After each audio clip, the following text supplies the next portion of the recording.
ನಮಸ್ತೆ. ಇವತ್ತಿನ ವಿಡಿಯೋದಲ್ಲಿ ಪ್ರಾಸಪದಗಳ ಬಗ್ಗೆ ತಿಳಿದುಕೊಳ್ಳೋಣ. ಒಂದು ಅಥವಾ ಹೆಚ್ಚು ಪದಗಳ ಅಂತ್ಯ ಒಂದೇ ಉಚ್ಚಾರಣೆ ಆಗಿದ್ದರೆ ಅದನ್ನು ಪ್ರಾಸಪದ ಎಂದು ಕರೆಯುತ್ತಾರೆ. ಪ್ರಾಸಪದವು ಶಬ್ದಾಲಂಕಾರದ ಒಂದು ವಿಧ. ಪ್ರಾಸಪದಗಳಲ್ಲಿ ಹಲವಾರು ಪ್ರಕಾರಗಳಿದ್ದರೂ ಸಹ ಮುಖ್ಯವಾಗಿ ಬಳಕೆಯಾಗಿರುವುದು ಆದಿಪ್ರಾಸ, ಅಂತ್ಯಪ್ರಾಸ ಮತ್ತು ಮಧ್ಯಪ್ರಾಸವನ್ನು ಬಳಕೆ ಮಾಡಲಾಗಿದೆ. ಹೊಸಗನ್ನಡದಲ್ಲಿ ಅಂತ್ಯಪ್ರಾಸ ಹೆಚ್ಚಾಗಿ ಬಳಕೆಯಾಗಿದೆ. ಅದೇ ರೀತಿ ಹಳೆಗನ್ನಡದಲ್ಲಿ ಆದಿಪ್ರಾಸ ಹೆಚ್ಚಾಗಿ ಬಳಕೆಯಾಗಿದೆ. ಈಗ ಪ್ರಾಸಪದಗಳನ್ನು ಪದ್ಯದ ಮುಖಾಂತರ ತಿಳಿದುಕೊಳ್ಳೋಣ. ಸಗ್ಗ ಸುಖವು ಕಂಡ ಹಾಗೆ ಹಿಗ್ಗಿ ಆಡಿತು, ಆಡಿ ಆಡಿ ಹಕ್ಕಿ ಮರಳಿ ಗೂಡು ಸೇರಿತು. ಇಲ್ಲಿ ಆಡಿತು ಸೇರಿತು ಅನ್ನೋದು ಪ್ರಾಸಪದ. ಅಮ್ಮ ಮರಳಿ ಮನೆಗೆ ಬರಲು ಹಿಗ್ಗಿ ಹೇಳಿತು, ಆಡಿ ಬಂದೆ ಗೂಡಿನಾಚೆ ಎಂದು ನಕ್ಕಿತು. ಇಲ್ಲಿ ಹೇಳಿತು ನಕ್ಕಿತು ಅನ್ನೋದು ಪ್ರಾಸಪದ.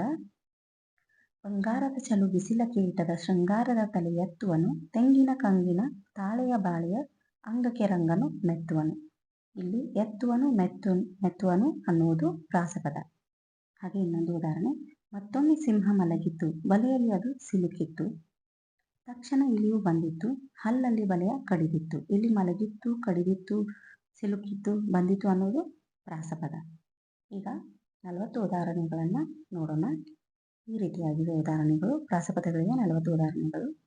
ಸಲಗ ಓಲಗ, ಶುಚಿ ರುಚಿ, ರೀತಿ ನೀತಿ, ನಲಿ ಕಲಿ, ಹಾಡು ಪಾಡು, ಆಡೋಣ ಹಾಡೋಣ, ಪಾಮರ ಮಾಮರ, ಸೀನ ಮೀನ, ನೋಡಿತು ಹಾಡಿತು, ರವಿ ಕವಿ, ಎತ್ತುವನು ಮೆತ್ತುವನು, ಕುಣಿದಾನ ತುಳಿದಾನ, ಬೆಳೆಯಲಿ ಚಿಗಿಯಲಿ, ಕೋಲು ಸೋಲು, ಹಾಡು ನೋಡು, ಆಗರ ಸಾಗರ, ನುಡಿಯಲಿ ಗುಡಿಯಲಿ,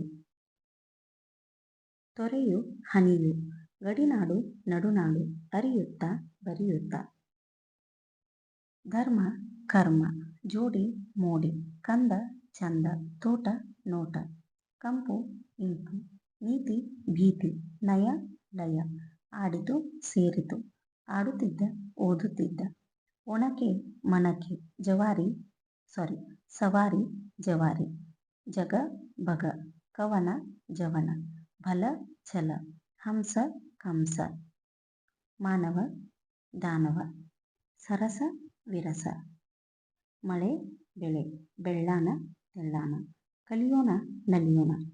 ಇವು 40 ಉದಾಹರಣೆಗಳು ಪ್ರಾಸಪದಗಳಿಗೆ. ಈ ವಿಡಿಯೋ ನಿಮಗೆ ಇಷ್ಟ ಆಗಿದ್ರೆ ದಯವಿಟ್ಟು ಸಬ್ಸ್ಕ್ರೈಬ್ ಮಾಡ್ಕೊಂಡು ವಿಡಿಯೋ ನೋಡಿ. ಪ್ಲೀಸ್ ಸಪೋರ್ಟ್ ಮಾಡಿ. Thank you for watching.